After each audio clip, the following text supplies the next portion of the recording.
Hello नमस्कार दोस्तों। मैं हूं आपका पर्सनल ट्रेनर अजीत सिंह और मैं आज आपके लिए एक पुराना ही टेक्निकल डोज लेके आया हूं बट मॉडिफाइड करके लेके आया हूं और आपका वेलकम है मेरे यूट्यूब चैनल में। तो चलिए स्टार्ट करते हैं। आज का हमारा टेक्निकल डोज जो होगा वो होगा डीएचसीपी के ऊपर, कैसे इसको राउटर के अंदर डीएचसीपी के ऑप्शंस को हम और कैसे ज़्यादा मोर फ्लेक्सिबल बना सकते हैं और उसके टर्म्स को डिस्कस करते हैं। तो चलिए शुरू करते हैं। ठीक है, तो सबसे पहले मैं आपको चीजों के बारे में बता दूं जो मैंने आपसे डिस्कस करनी है। तो ये मेरी लैब है जो मैंने पहले से चालू कर रखी है। ठीक है, तो हम लोग जो डीएचसीपी में मेन चीजें जो डिस्कस करेंगे वो सबसे पहले डिस्कस करेंगे पूल। पूल या फिर इसको हम लोग कहते हैं स्कोप, SCOP, स्कोप। दूसरी चीज है लीज। ठीक है, और एक चीज और जिस पर हम लोग डिस्कशन करेंगे वो है हमारा डीएचसीपी रिजर्वेशन।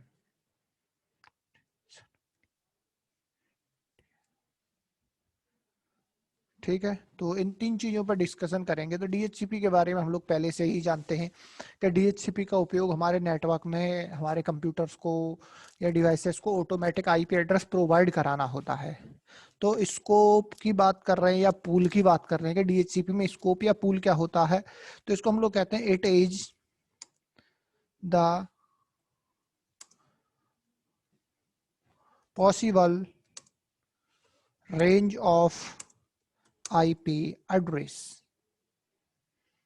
कि आईपी एड्रेसेस की रेंज के लिए जो हमारे डीएचसीपी के अंदर पॉसिबल है उसके लिए। जैसे फॉर एग्जांपल मान लीजिए मैंने एक आईपी एड्रेस में चाहता हूं कि डीएचसीपी मेरा जो है 10.0.0.1 से लेके 10.0.0.255 तक आईपी एड्रेस को डिस्ट्रीब्यूट करे नेटवर्क में। तो ये क्या हो गया, मेरा पूल हो गया या स्कोप हो गया। तो ये आईपी एड्रेसेस हमारे नेटवर्क में कैसे बांटेगा। ठीक है, और अगली चीज है मेरे सामने DHCP exclusion range. Exclusion range तो जिस पे हम लोग बात करेंगे बारी बारी सारी चीजों पे। तो चलते हैं जरा कैसे बात करेंगे। तो चलते हैं DHCP के अपनी लैब पे। तो सबसे पहले हम लोग लैब बनाते हैं। ठीक है, तो यहाँ मैं एक राउटर रख रहा हूँ जो मेरा DHCP सर्वर का काम करेगा। इसके बाद मैं एक स्विच लेता हूँ जिससे कुछ कंप्यूटर जोड़ूंगा मैं। ठीक है, और इधर चलते हैं हम लोग। दो कंप्यूटर्स ले लेता हूं मैं।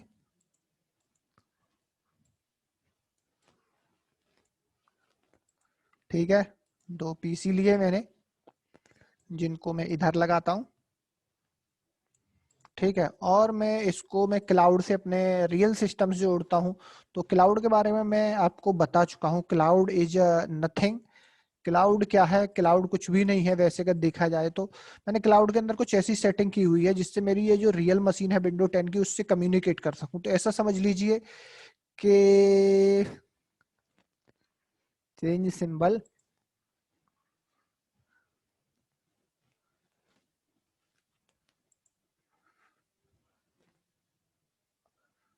इसको मैं समझ लेता हूँ कंप्यूटर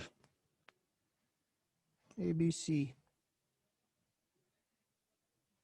ABC, इसको समझ लीजिए आप, ये कंप्यूटर है, क्लाउड ना होके। चलिए,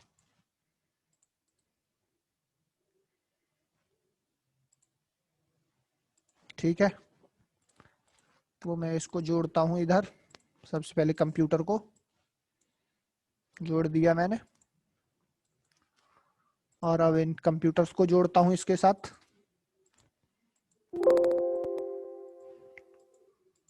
ठीक है, और अब इस राउटर को मैं गीग पोर्ट से इसके स्विच से जोड़ता हूं और मैं पावर ऑन करता हूं डिवाइसेस की सभी की। ठीक है, तो चलिए देखते हैं इसको। हम लोगों ने कर दिया। इसके बाद हम लोग चलते हैं, मुझे कंसोल चाहिए तो कंसोल लेके आता हूँ। मुझे राउटर की कंसोल चाहिए बस और पीसीओ की चाहिए, तो इनने PC1 दिया नहीं मुझे। PC1 चलो मैं मैनुअली कर लेता हूँ इस चीज को। राइट क्लिक, राउटर का कंसोल, और मुझे चाहिए इन दोनों पीसीओ का कंसोल। ठीक है, आ रहा है। और ये हो गया।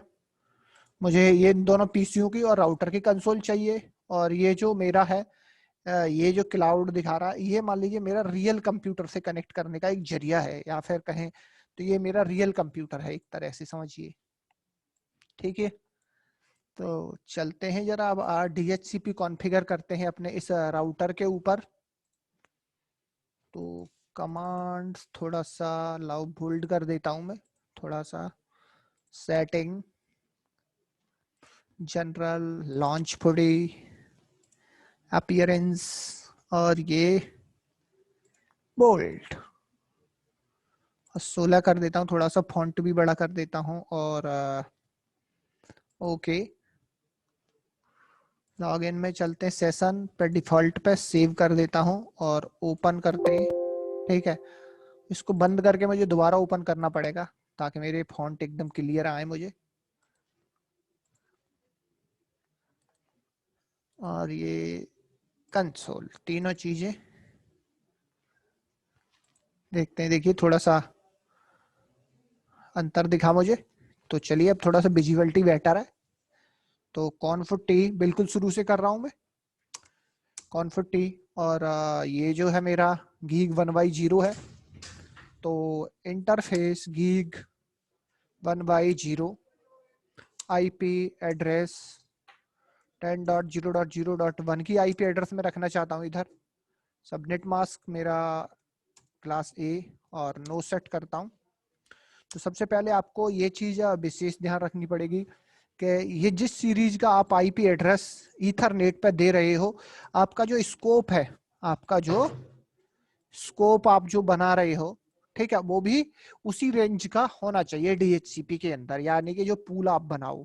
अब ऐसा नहीं करेंगे कि हमने ईथरनेट पे आईपी एड्रेस दे दिया 192.168 की सीरीज का, और जो स्कोप या फिर पूल बना रहे हैं 10 डॉट की सीरीज का, तो उस केस में हमारा डीएचसीपी काम नहीं करेगा। इस चीज का आप लोग विशेष ध्यान रखें। तो चलिए ठीक है, आईपी एड्रेस मैंने इंटरफेस पे दे दिया है, तो do so IP interface brief चला के ये कमांड हम लोग चेक कर लेते हैं। देखिए आईपी एड्रेस दे दिया है और पोर्ट भी मेरा अप हो चुका है। तो चलिए अब डीएचसीपी की तरफ चलते हैं। तो डीएचसीपी बनाने के लिए मुझे कमांड चलानी होगी, आईपी डीएचसीपी पूल, और पूल का नाम रख देता हूँ यहाँ पे जेट ऑफिस।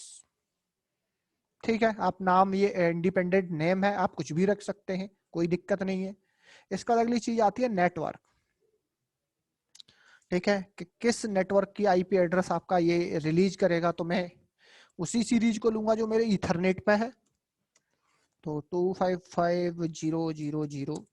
ठीक है, अगली चीज आती है, मैं चाहता हूं कि मेरा ये राउटर जो है कंप्यूटर्स के लिए डिफॉल्ट गेटवे का भी काम करे। तो आप यहाँ पर कमांड चला सकते हैं, डिफॉल्ट हाइफन राउटर, और आईपी एड्रेस डाल देंगे आप इसी राउटर का। तो उनके जो कंप्यूटर, मतलब कहें डिफॉल्ट गेटवे, सभी कंप्यूटर्स के लिए यही डीएचसीपी भेज देगा कि भाई आपका डिफॉल्ट गेटवे ये है। आप चाहते हैं कि आपका राउटर डीएनएस भी बने, सर्वर बने, तो आप अपना ही आईपी एड्रेस डाल दीजिए, या फिर आपके नेटवर्क में अगर डीएनएस सर्वर कोई है, तो आप डीएनएस का आईपी एड्रेस डाल के डीएचसीपी से ये सेटिंग करा सकते हैं। तो चलिए मैं फिलहाल चीजों को सिंपल रखता हूं ऐसे ही, और कंट्रोल जेड करता हूं। डीएचसीपी हो गया है अभी मेरा कॉन्फ़िगर। अब जरा मैं कंप्यूटर्स को आईपी एड्रेस करा देता हूं। तो वर्चुअल ये कंप्यूटर्स हैं VMware के, तो इनके अंदर थोड़ा अलग रहेगा आईपी एड्रेस ऑब्टेन कराने का तरीका, और रियल में कुछ और रहेगा। तो चलिए करते हैं, जरा पहले वर्चुअल से कर लेते हैं। तो कमांड है DHCP, आप हेल्प ले सकते हैं क्वेश्चन मार्क लगा के, कि DHCP में अगर आप डी लगाएंगे तो 14 पैकेट डिकोड, और ये रिन्यू आईपी एड्रेस और रिलीज आईपी एड्रेस। तो मुझे क्या चाहिए, रिन्यू कराना आईपी एड्रेस, तो मुझे कमांड चलानी पड़ेगी DHCP स्पेस -R। तो यहाँ पे ये डोरा रिक्वेस्ट शुरू करेगा, देखिए, और ये आईपी एड्रेस की रिक्वेस्ट कर रहा है DHCP से, और ये इसको ये आईपी एड्रेस मिल चुकी है 10.0.0.3 गेटवे में। देखने के लिए और आपको कौन चला सकते हैं, सो आईपी चला के आप देख सकते हैं कि इस कंप्यूटर को क्या आईपी एड्रेस दिया है, डीएनएस कौन है, डीएचसीपी कौन है इसके लिए, और डीएनएस गेटवे कौन है। ठीक है, इसके अलावा इस कंप्यूटर की मैक एड्रेस क्या है आप यहाँ पे ये भी देख सकते हैं। Same story with this PC, DHCP space -R करता हूं इधर भी, ठीक है। इसको भी आईपी एड्रेस मिल चुकी है, देखते हैं जरा। इसको भी दे दी इसने, 5 दे दी है। और अब मैं चलता हूं अपने रियल पीसी को आईपी एड्रेस देने के लिए। तो इसके लिए मुझे करना पड़ेगा, अपने रियल पीसी पे आईपी एड्रेस कभी देना पड़ता है हमको DHCP से, तो हमें जाना पड़ता है ncpa.cpl करते हैं। और मेरा जो मान लीजिए अडेप्टर ये वाला है, तो इस पे मैं आईपी एड्रेस DHCP से लेना चाहता हूँ। तो आप जैसे जनरली अगर आप अपने नेटवर्क में रहते हैं तो आपके सिस्टम पे ज्यादातर एक ही इथरनेट दिखता है। मैंने VMware और यहाँ पे ये लूपबैक इंस्टॉल किया था, इसलिए 3-4 दिख रहे हैं। मगर आप रियल पीसी पे होते हैं या आपके पास लैपटॉप है तो इथरनेट और वाईफाई 2 ही दिखते हैं, ठीक है। तो चलिए फिलहाल मैं समझ लेता हूँ कि ये मेरा इथरनेट लैन कनेक्टर है। तो आप इसकी प्रॉपर्टी में TCP/IP4 पे जाएंगे और यहाँ ऑब्टेन आईपी एड्रेस ऑटोमेटिक और ऑब्टेन DNS सर्वर ऑटोमेटिकली पे, इस पे रेडियो बटन आप इधर से यू करके लगाएंगे दोनों पे, ओके करेंगे, ओके करेंगे। और यहाँ पे एक बार आप डिसेबल, ठीक है, और इनेबल करेंगे। और अभी हम लोग देखेंगे थोड़ी देर में कि मेरे इसको DHCP से आईपी एड्रेस मिला है या नहीं मिला। तो अभी आइडेंटिफाई कर रहा है, तो चलिए देखते हैं चेक करके। ओके, चेक करते हैं। तो इस पर डबल क्लिक करेंगे और डिटेल्स में चलते हैं। तो डिटेल्स में अभी क्या दिखा रहा है, ये दिखा रहा है अपीपा, यानी कि DHCP तक अभी तक इसकी रिक्वेस्ट पहुंची नहीं है। तो अभी देखते हैं थोड़ी देर में इसकी। तो ये हाँ, अब देखते हैं जरा, अभी भी अपीपा ही आ रहा है। फिर से मैं एक बार इसको डिसेबल करता हूं और इनेबल करता हूं और DHCP की सेटिंग्स देखता हूं जरा, क्या कहीं मेरा जो मैंने क्लाउड की सेटिंग करी है उसमें कहीं कोई गड़बड़ तो नहीं है। तो देखिए यस, इसको इसने क्या किया, इसने एक आईपी एड्रेस दे दिया, मान लीजिए 20 दे दिया है। बट चलिए अभी देखते हैं इसको, 20 दे दिया है तो क्यों दे दिया है। और अब चलते हैं कि इसने किस किस को आईपी एड्रेस दे दिए हैं राउटर ने। तो चला जरा देख लेते हैं, तो देखेंगे कैसे। तो सबसे पहली कमांड है सो आईपी DHCP बाइंडिंग। सो आईपी DHCP बाइंडिंग कमांड है टेस्टिंग के लिए। और आप यहां देख सकते हैं इसने किस किस को क्या क्या आईपी एड्रेस दी है और उनका मैक एड्रेस क्या है और उनकी लीज कब एक्सपायर होने वाली है, उनकी लीज कब एक्सपायर होने वाली है। तो यहाँ पे ये थोड़ा सा, चलिए ये सारी चीजें दिखा रहा है, लीज कब एक्सपायर हो रही है और आईपी एड्रेस उसको स्टैटिकली मिला है या ऑटोमेटिक। तो ये बता रहा है ऑटोमेटिक मिला है। तो ये सारी चीजें देखिए यहाँ पे उसने दिखाई कि उसने किस किस को आईपी एड्रेस दिया, 2 3। तो देखिए 2 तो शायद 3 इसको दिया है और 4 इसको दिया है, ठीक है। इसने 2 भी किसी को दिया है, बट चलिए कोई दिक्कत नहीं, जिस जिसको देगा आप यहाँ देख सकते, ठीक है। एक कमांड है मेरे पास सो आईपी DHCP पूल के बारे में जानकारी लेने के लिए कि आपने कौन सा पूल बना रखा है और पूल की क्या स्थिति है। तो सो आईपी DHCP पूल कमांड चलाते हैं और देखते हैं जरा। तो इधर आप देख सकते हैं, ठीक है, इसने 4 कंप्यूटर्स को आईपी एड्रेस दिया हुआ है। ये कह रहा है कि लीज पे 4 आईपी एड्रेस दिए हुए हैं, इतने में से इसने 4 आईपी एड्रेस दिए हैं, ठीक है। और आपके पूल का नाम क्या है, जेट ऑफिस है। तो ये तो सिंपली चीजें हो गई, ठीक है। अब अगली चीज आती है मेरे सामने, अभी लीज की बात आ रही है। तो मैं अभी लीज देख पा रहा हूं कि इसका जो आईपी एड्रेस है, ठीक है, कब एक्सपायर हो जाएगा ये, ठीक है, लीज एक्सपायरेशन। इसके हिसाब से ये वाला आईपी एड्रेस इस टाइम पे, ये वाला आईपी एड्रेस इस टाइम पे और ये वाला आईपी एड्रेस जिस टाइम पे इसने दिया है उसका लीज एक्सपायर हो जाएगा। यानी कि DHCP आईपी एड्रेस परमानेंटली हमेशा के लिए नहीं देता है, डेली बदल बदल के देता है। तो जैसे ही मान लीजिए ये टाइम पूरा होगा, ये आईपी एड्रेस इसको रिलीज करना पड़ेगा सिस्टम को, इसीलिए इसको हम लोग कहते हैं लीज।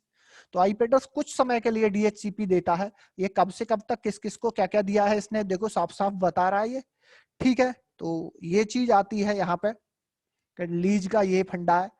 तो लीज के बारे में हम लोग बात करते हैं कि हम चाहते हैं कि हम यानी कि जो डिफॉल्ट लीज होती है, अगर मैं बात करूं तो लीज की हम लोग बात कर रहे हैं इधर। तो लीज भैया दो तरह की होती है। एक अगर हम राउटर्स की बात करते हैं तो एक होती है भैया वायर्ड लीज। वायर्ड लीज जो होती है मेरी बाय डिफॉल्ट होती है, अगर देखा जाए डीएचसीपी सर्वर के अंदर होती है 8 डेज। ठीक है। और वायरलेस यानी कि वाईफाई राउटर्स के द्वारा अब जो आईपी एड्रेस जो वायरलेस डिवाइस को दिया जाता है, दैट लीज इज 8 आवर्स। ठीक है, ऐसा मैंने कई जगह देखा है। तो चलिए देखते हैं जरा इस चीज के लिए कि हम लीज अपने अपने हिसाब से कैसे एडिट करेंगे किसी की लीज को। तो मैं लीज को एडिट करना चाहता हूं यहाँ पे।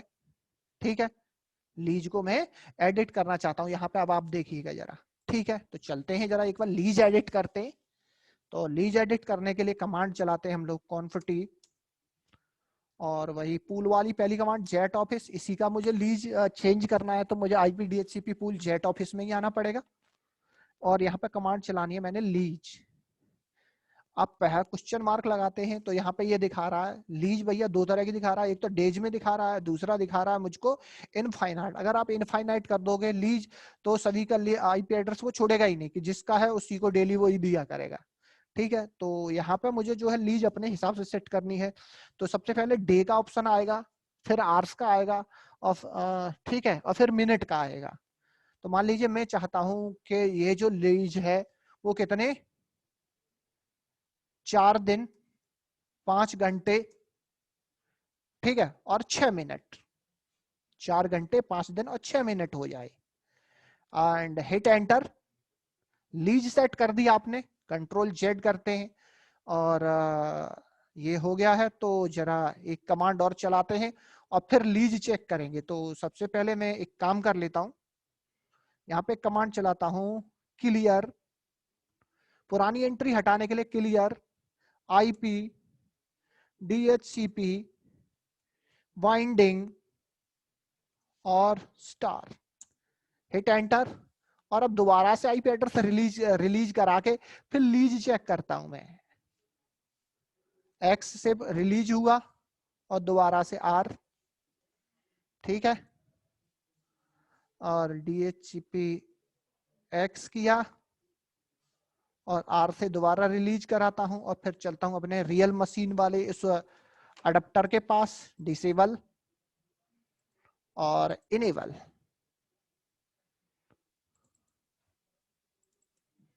अरे भाई स्टेटस, ठीक है, पीपा दिया, अभी कोई दिक्कत नहीं, थोड़ी देर में ये रिक्वेस्ट अपनी करके मामला निपटा लेगा। ठीक है, चलते हैं तब तक इधर चेक करते हैं क्या वाकई में यार अब लीज चेक करने का टाइम आ गया है। तो कमांड क्या थी, सो आईपी डीएचसीपी बाइंडिंग, एंटर करिए जरा। और अब आप चेक करिए मेरे जो लीज है। देखिए आज 17 तारीख है, 17 4 दिन और वो दिखा रहे थे ना हम लोग। तो देखिए 17 और 4 कितना होता है 21। तो मेरी लीज कितनी हो गई 21 दिसंबर तक हो गई, यानी कि 4 दिन 20। और अगर आप आर्स वगैरह के हिसाब से टाइम लगाएंगे तो यही बैठेगा, क्या है, ये टाइम बैठेगा। देखो जरा, तो देखिए लीज मेरी जो है प्रॉपर वर्क कर रही है। ठीक है भाई, लीज प्रॉपर वर्क कर रही है मेरी। तो और यहाँ पे अभी वो मेरे रियल पीसी वाली रिक्वेस्ट आई नहीं है। तो अभी तो देखिए 3 और 4, यानी कि 3 और 4 तो यही है, 3 और 4। ठीक है, तो इन्हीं को दिया है तो अभी उसकी रिक्वेस्ट आई नहीं है। तो चलते हैं जरा एक बार चेक कर लेते हैं व्हाट इज द प्रॉब्लम। ठीक है, चलो फिर से एक बार यही कमांड चलाते हैं। तो देखिए यहाँ पे फिर से इसने अपना सारा काम कंप्लीट कर दिया और देखिए लीज अभी 10 का 5 कौन आ गया भाई। चलिए जरा देखते हैं। तो इसका लीज थोड़ा सा इस पे अप्लाई नहीं हुई है, तो अभी इस पे हम लोग देखेंगे कि 10 का 5 किसको दिया। ये विंडोज आर ncp.cpl डिटेल्स ना 10 का 5, यस 10 का 20, तो यही है। चलिए कोई दिक्कत नहीं है। हाँ ठीक है, तो ये लीज वाला हो गया अपना, अपना लीज का हो गया। ठीक है भाई, तो ये लीज का फंड अपना क्लियर होता है। लीज के बाद the next thing is the DHCP exclusion range. DHCP exclusion range, DHCP exclusion range से मतलब क्या है कि फॉर एग्जांपल जो DHCP का एडमिनिस्ट्रेटर है वो चाहता है कि ये जो रेंज दी हुई है इसने 1 से लेके 255 तक, इसमें से जो DHCP कुछ आईपी एड्रेस किसी को न दे। तो जैसे फॉर एग्जांपल 10.0.0.2 से लेके 10.0.0.50 तक ये आईपी एड्रेस किसी को न दे, किसी को भी न दे। इंक्लूड का मतलब होता है मिलाना, एक्सक्लूड का मतलब होता है इस रेंज में से निकालना, इसमें से ये आईपी एड्रेस निकालना। तो ये एक्सक्लूजन रेंज मुझे लगानी है और फिर देखते हैं जरा इसका क्या इफेक्ट होता है। तो चलते हैं जरा, तो एक्सक्लूजन रेंज के लिए ठीक है, तो इधर मैं क्या करता हूं, पहले मैं क्लियर बाइंडिंग कर देता हूं, एंट्री हटा देता हूं अपने DHCP से पुरानी सारी, और अब चलता हूँ IP DHCP भाई पूल के अंदर, जेट ऑफिस के अंदर चलते हैं और कमांड चलाते हैं IP DHCP एक्सक्लूड एड्रेस। कितने से? 10.0.0.2 से ये शुरू करे, 10.0.0.50 तक किसी को न दे। Hit enter. ठीक है, तो ये हो गया है IP DHCP एक्सक्लूजन लगा दिया है मैंने। अब एक्सक्लूजन की टेस्टिंग करेंगे अभी। चलिए, तो सबसे पहले मैं एक कमांड चला लेता हूं, सो IP DHCP बाइंडिंग, और बाइंडिंग में चलते हैं इधर। ओके, सो IP DHCP बाइंडिंग, अभी तो बाइंडिंग अभी किसी को नहीं दिया है इसने IP एड्रेस, तो सो IP DHCP बाइंडिंग में ही आता था। चलो अभी दिखाता हूं मैं आपको। तो फिर से हम लोग IP एड्रेस रिलीज कराते हैं, यानी कि अब ये IP एड्रेस नहीं देना चाहिए क्योंकि ये काय में चले गए, एक्सक्लूजन में चले गए, 3 4 5 6 अप टू सो ऑन। तो फिर से एक बार रिलीज रिन्यू करा लेते हैं, रिलीज रिन्यू, और पुराना IP एड्रेस रिलीज, नया IP एड्रेस रिन्यू, 2 कंप्यूटर्स हो गए। और तीसरा था मेरा रियल PC, ncpa.cpl, फिर से करता हूं, राइट क्लिक, डिसेबल। ठीक है, और फिर से इसको इनेबल करते हैं। अब ये इनेबल हो रहा है, आइडेंटिफाइंग चल रही है। तो अभी भी ये थोड़ा सा लेट IP एड्रेस कर रहा है, पता नहीं क्यों यार, जल्दी हो जाता है वैसे तो। ठीक है चलो रिफ्रेश, जब तक ये होता है। चलो चलो अब इस पर देख लेते हैं जरा। अब IP DHCP बाइंडिंग, अब जैसे मैंने बाइंडिंग कमांड चलाया तो आप देख सकते हैं इधर मेरे इस कंप्यूटर को दिया इसने कितना, 52, इसको दिया इसने 51। जैसे रिक्वेस्ट पहले पहुंच जाएगी तो देखिए अब ये IP एड्रेस कहां से रिलीज करना शुरू कर दिया इसने, 50 के बाद का रिलीज शुरू कर दिया है। अब ये 6 का एंट्री पता नहीं कैसे कहां से आ रहा है ये। ठीक है, तो ये DHCP के कंप्यूटर्स को मैंने कराया है, तो उसको देखिए अभी यही दे रहा है। और अभी चलते हैं अपने रियल मशीन के ऊपर, मैं रियल का दिखाता हूँ जरा, विंडोज R ncpa.cpl, और इधर इसको डिसेबल करता हूँ एक बार, फिर से इनेबल करता हूँ। देखिए जरा 10.53 दे दिया इसको, कितना, 10.53 दिया है इसको। चलिए चेक करते हैं फिर से एक बार बाइंडिंग, और देखिए 53 मेरा रियल PC का भी आ गया देखो। यानी कि अब ये 1 से लेके कितने, 1 से लेके 50 तक IP एड्रेस किसी को भी नहीं देगा रियल में। ठीक है, मगर ये एंट्री पता नहीं किसकी आ रही है, ये देना नहीं चाहिए। और ये 6 की एंट्री, 3 ही डिवाइस लगाए हैं, 3 को दे रहा है ये, सही है, चलो कोई दिक्कत नहीं है। ठीक है, तो DHCP सर्वर अपना इस तरह से देखो, एक्सक्लूजन भी हमारा हो ही गया। ठीक है, क्या है, एक्सक्लूजन पे भी हम लोगों ने काम किया, लीज पे भी हो गया। The last thing is the DHCP reservation. अब डीएचसीपी रिजर्वेशन की हम लोग बात करते हैं कि ये डीएचसीपी रिजर्वेशन चाहिए क्यों किसी को। तो भाई फॉर एग्जांपल जैसे मान लीजिए किसी कंपनी में मैं चाहता हूं कि जैसे मैनेजर्स वगैरह हैं या फिर कुछ स्पेशल पीपल हैं, उनके कंप्यूटर को डीएचसीपी सर्वर या फिर उनके लैपटॉप को ये मेरा जो डीएचसीपी सर्वर है डेली सेम आईपी एड्रेस दे।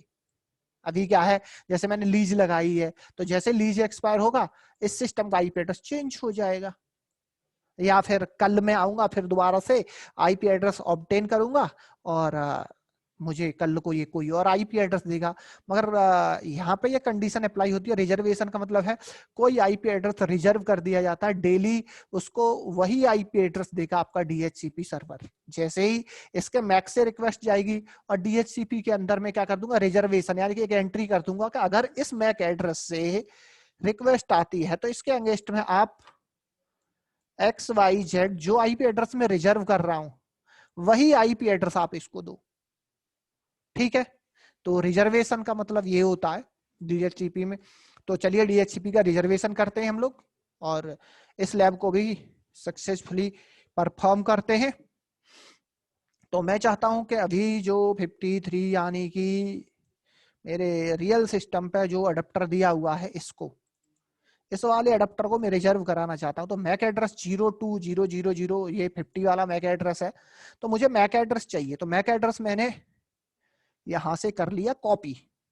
ठीक है, क्या कर लिया, कॉपी कर लेता हूं क्योंकि मुझे जरूरत पड़ेगी रिजर्वेशन के लिए, जरूरत होती है हमें उस कंप्यूटर के मैक एड्रेस की जिसको मैं रिजर्व करना चाहता हूं किसी आईपी एड्रेस के साथ। तो चलिए इसको शुरू करते हैं। तो मैं सबसे पहले यहाँ पे एक कमांड चला लेता हूं, वही डीएचसीपी स्टार बाइंडिंग वाली। पुरानी एंट्री हट जाए ताकि, ठीक है, एंट्री हटा दिए और फिर से अभी हम लोग करेंगे इस चीज को। तो शुरू करते हैं config IP DHCP pool for reservation. ठीक है, रिजर्वेशन नाम आप रख सकते हैं, कुछ भी नाम रख सकते हैं आप इधर से। ठीक है,